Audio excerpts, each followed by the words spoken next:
नमस्कार, कार्यक्रम नीति र नतिजामा स्वागत छ। दर्शकवृन्द, आजको कार्यक्रममा हामीले सङ्घ, प्रदेश र स्थानीय तहको सहकार्यको विषय उठान गरेका छौँ। सङ्घ, प्रदेश र स्थानीय तहबीच समन्वय तथा अन्तर्सम्बन्ध स्थापित गर्न कानुन बनेको 3 वर्षपछि पहिलोपटक 3 तहका सरकारबीच औपचारिक संवाद भएको छ।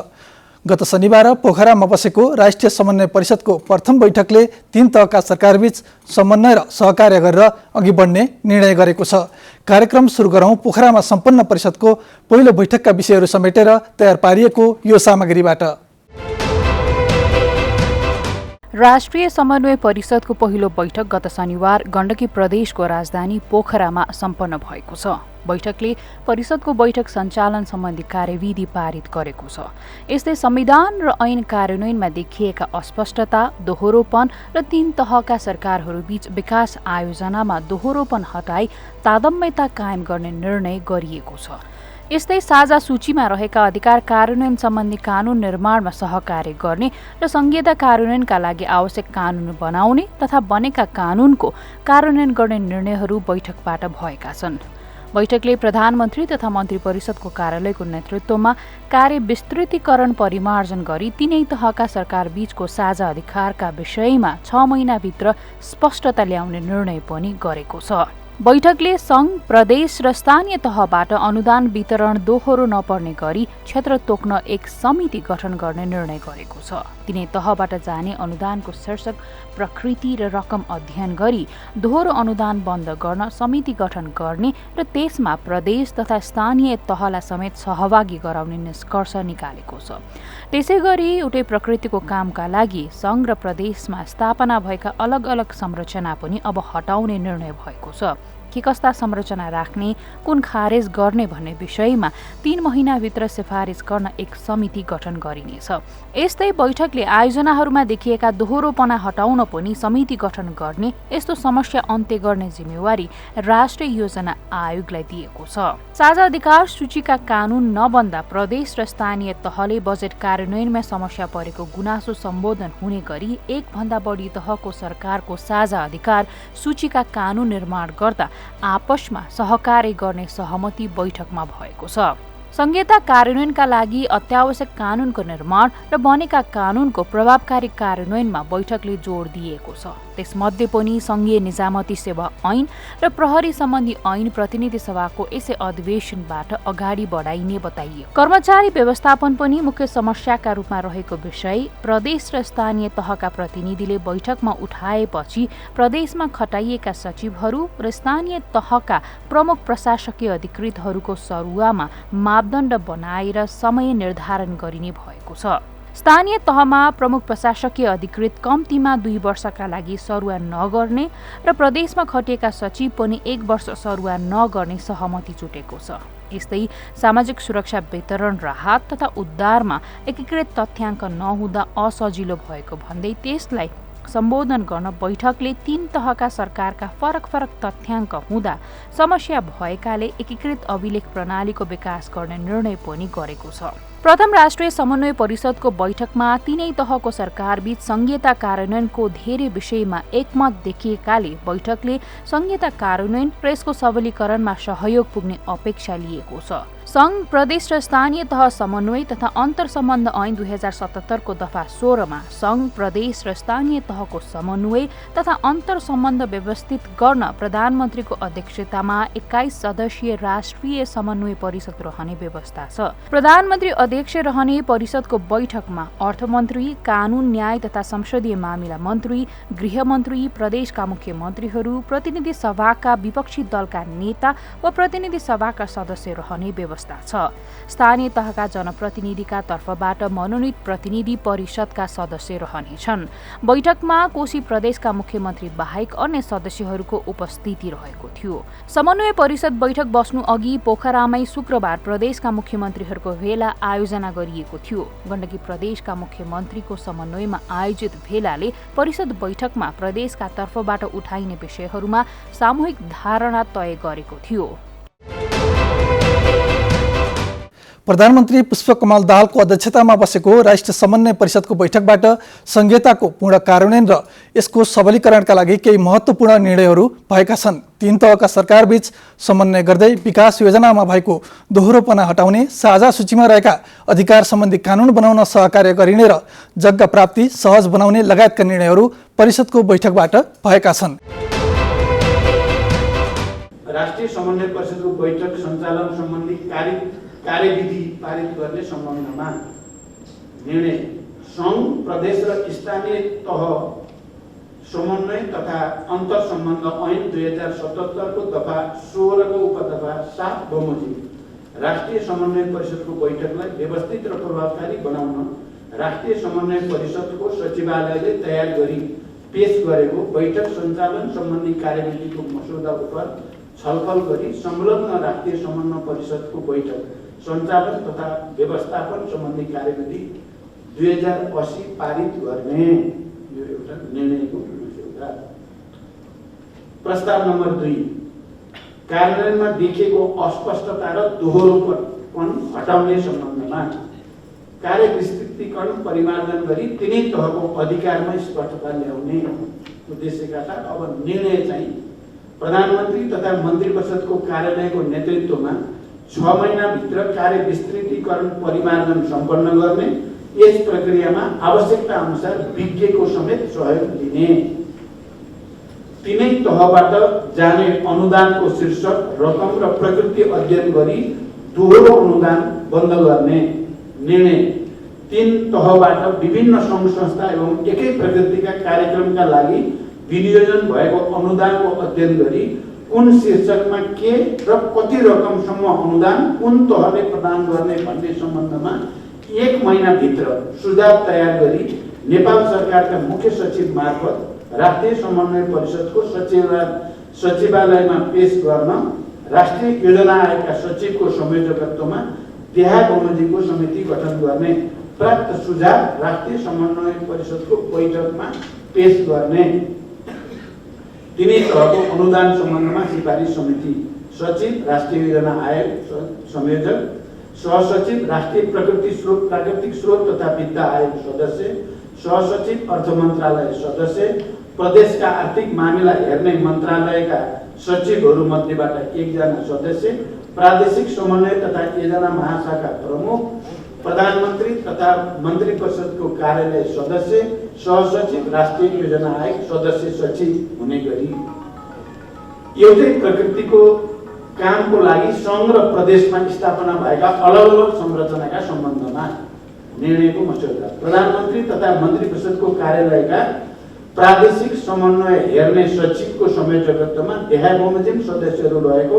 सिफारिस समिति गठन गर्ने, समितिले 3 महिनाभित्र खारेज गर्नुपर्ने निकायको पहिचान तथा के कस्ता संरचना कुन तहले मात्र बनाउन सक्ने भन्ने सम्बन्धमा अध्ययन गरी राष्ट्रिय समन्वय परिषदमा सिफारिस गर्ने, संरचना खारेज सम्बन्धी सिफारिस समिति, प्रधानमन्त्री तथा मन्त्री परिषदको कार्यालयका प्रादेशिक समन्वय हेर्ने सचिव संयोजक, सङ्घीय मामिला तथा सामान्य प्रशासन मन्त्रालयका सचिव सदस्य, अर्थ सचिव सदस्य, सबै प्रदेशका आर्थिक मामिला हेर्ने मन्त्रालयका सचिवहरू सदस्य, प्रधानमन्त्री तथा मन्त्री परिषद कार्यालय प्रादेशिक समन्वय तथा योजना महाशाखा प्रमुख सदस्य सचिव, 3 तहका सरकार बीच विकास आयोजनामा दोहोरोपन हटाउने र तादात्म्य प्रणयन गर्ने निर्णय, तिनै तहको लागि स्थानीय तहमा महानगर, उपमहानगर, नगर र गाउँपालिका समेत आवश्यकता अनुसार अलग अलग विकास आयोजनाको प्रकृति र रकम सीमा राष्ट्रिय योजना आयोगले तयार गरी राष्ट्रिय समन्वय परिषद समक्ष 3 महिनाभित्र प्रस्तुत गर्ने, राष्ट्रिय गौरवको आयोजना, राष्ट्रिय प्राथमिकता प्राप्त आयोजना लगायत सङ्घीय आयोजनालाई सहयोग पुग्ने गरी प्रदेश र स्थानीय तहले आफ्ना आयोजना सञ्चालन गर्ने, प्रादेशिक गौरवका वा प्राथमिकता प्राप्त आयोजनाहरूलाई सफल बनाउन मद्दत पुग्ने गरी सम्बन्धित स्थानीय तहले आयोजना अघि बढाउने, आयोजनामा देखिएका दोहोरोपन हटाउने, समन्वय र तादात्म्य बढाउन राष्ट्रिय योजना आयोगले समन्वयकारी भूमिका खेल्ने। प्रस्ताव नम्बर 3 कानुन निर्माण गर्ने सम्बन्धमा साझा सूचीमा रहेका अधिकार सम्बन्धी कानुन निर्माणमा सहकार्य गर्ने निर्णय। साझा सूचीमा रहेको अधिकार कार्यान्वयन गर्न बन्न बाँकी कानुनको पहिचान गरी कार्ययोजना बनाई सङ्घीय कानुन मन्त्रालयले कानुनको मसौदा तयार गर्ने। उक्त मसौदा प्रदेश सरकार तथा स्थानीय तहका सङ्घ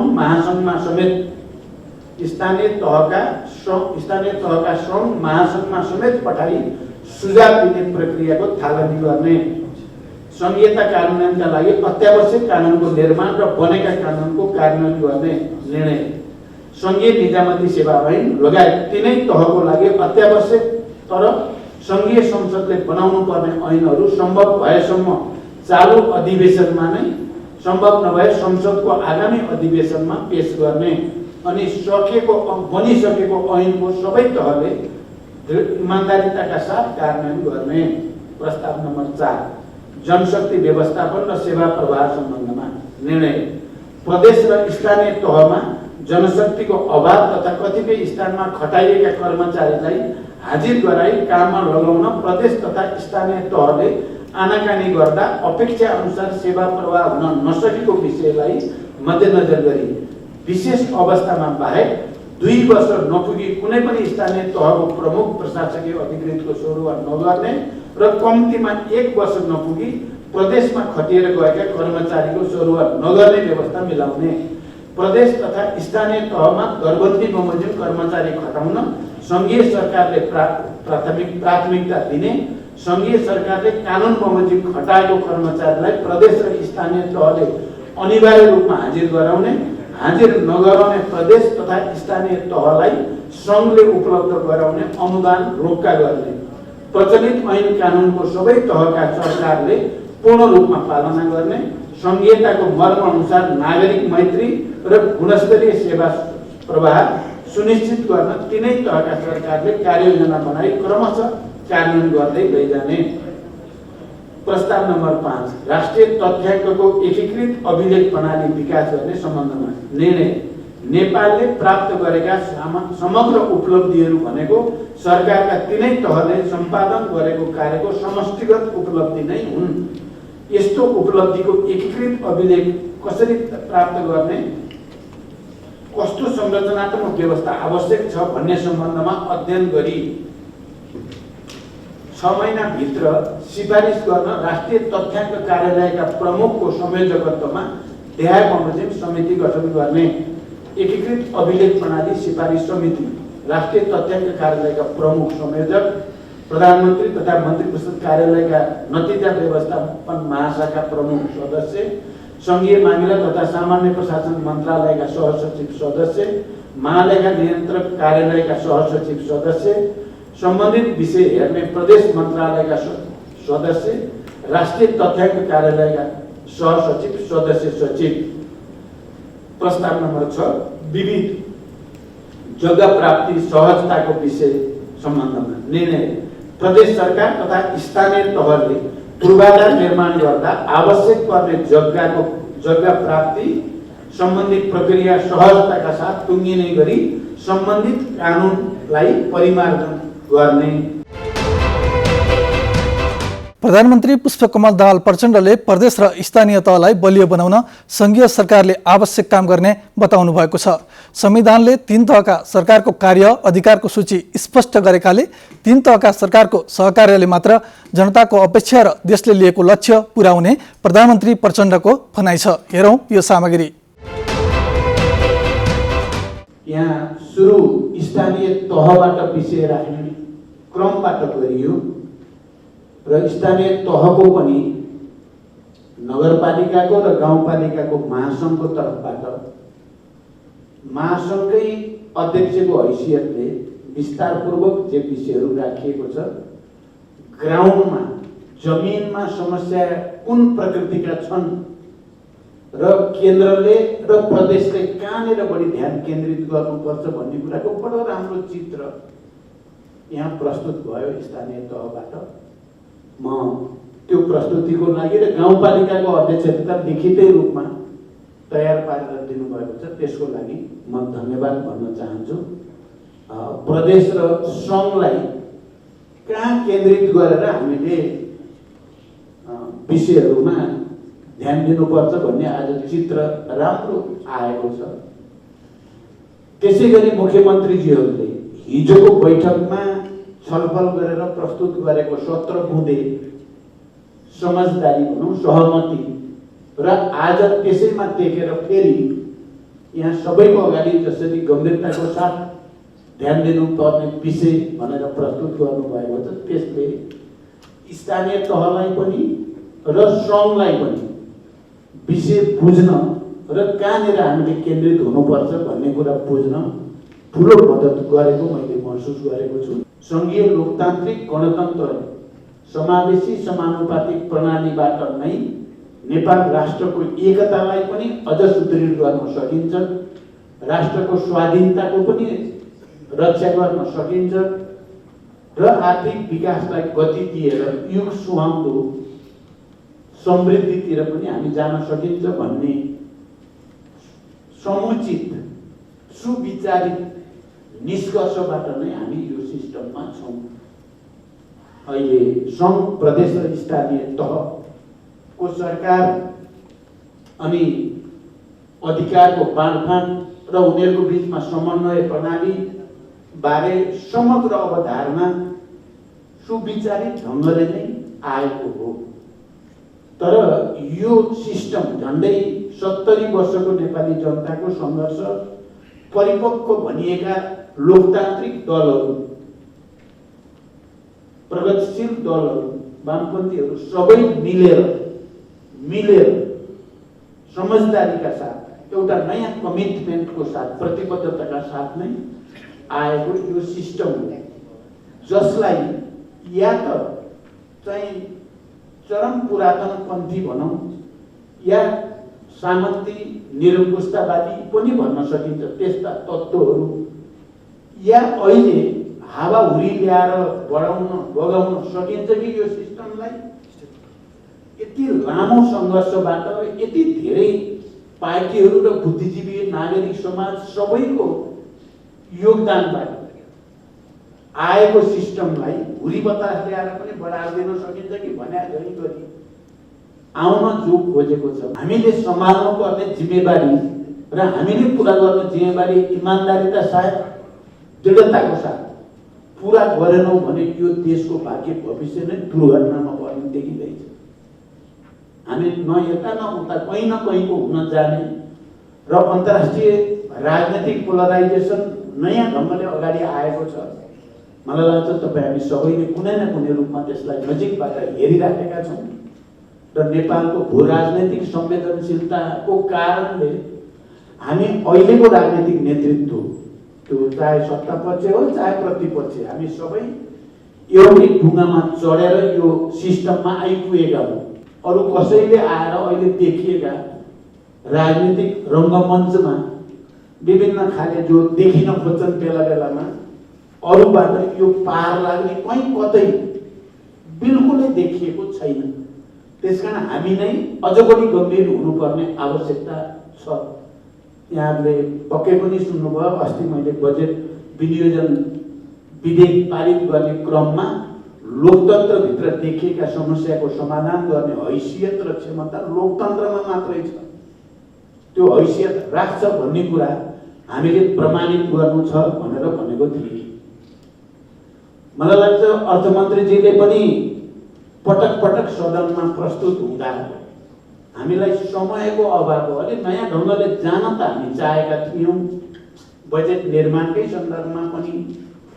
तर यस्तो दबावमा परियो, एउटा त अर्थतन्त्रमाथि देखिएको बाह्य र आन्तरिक कारणले देखिएको चाप दबाव, अर्कोतिर चाहिँ हामीसँग समयको पनि दबावका कारणले हामीले कयौँ कुराहरू आफ्नो रुचि इच्छा नहुँदा पनि त्यही गर्नुपर्ने बाध्यता, जस्तो मैले पनि चाहिँ गठबन्धन दलहरूसँग पनि प्रतिपक्षसँग बसेर छलफल गर्दा पनि र सदनमा त अस्ति त मैले एउटा कमिटमेन्टै गरेको छु, अर्को सालदेखि नीति कार्यक्रम निर्माणको परम्परागत प्रक्रिया बदलिनेछ, बजेट निर्माणको पनि यो परम्परागत प्रक्रिया बदलिनेछ र जनप्रतिनिधिहरूका आवाजहरूलाई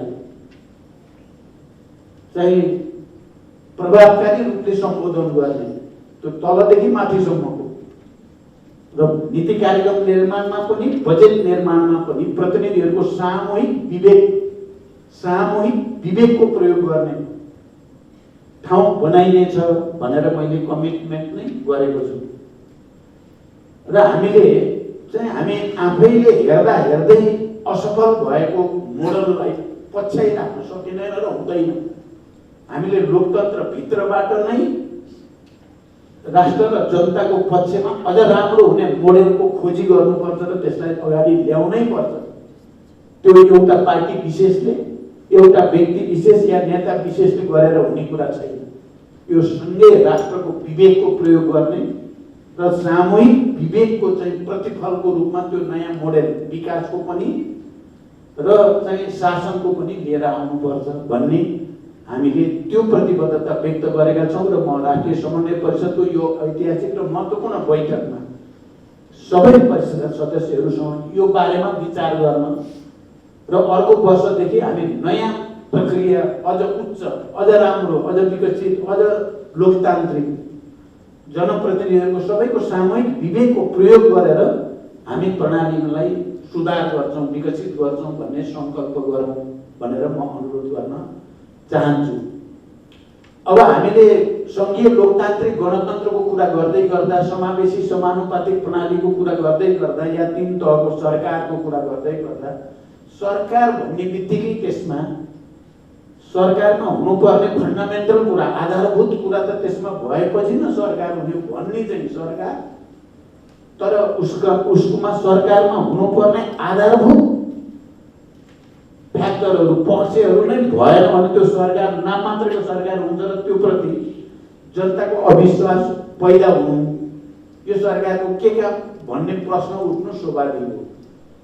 हामीले चाहिँ अब अहिले कतिपय मानिसहरूले जसरी यो प्रदेशको बारेमा या सङ्घीयताको बारेमा प्रश्न उठाउने गरेका छन्, हामीले पहिला त समीक्षा हामी आफैभित्र खोज्नुपर्छ भन्ने मलाई लाग्छ।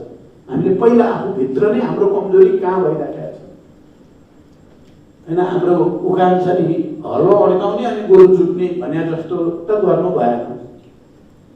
त्यसकारण हामीले सबभन्दा पहिला संविधानले अङ्गीकार गरेको मान्यता अनुसार ऐन, कानुन, संरचना, शैली बनाएर गएपछि न अनि जनताको त्यो प्रति भरोसा र विश्वास पैदा हुने हो। हामीले नहुने ऐन पनि समयमा नबनाइदिने, नहुने संरचना पनि हामीले नबनाइदिने, अनि चाहिँ मानिसहरूले त्यसैमा हाम्रो कमजोरीमाथि टेकेर तिमीहरूले ऐन बनाएनौ भनेर हामीलाई होइन कि यो सिस्टम नै बेठिक भएर त यो काम गरिराखेका छैन भन्ने ठाउँ हामीले नै दिइराखेका छौँ।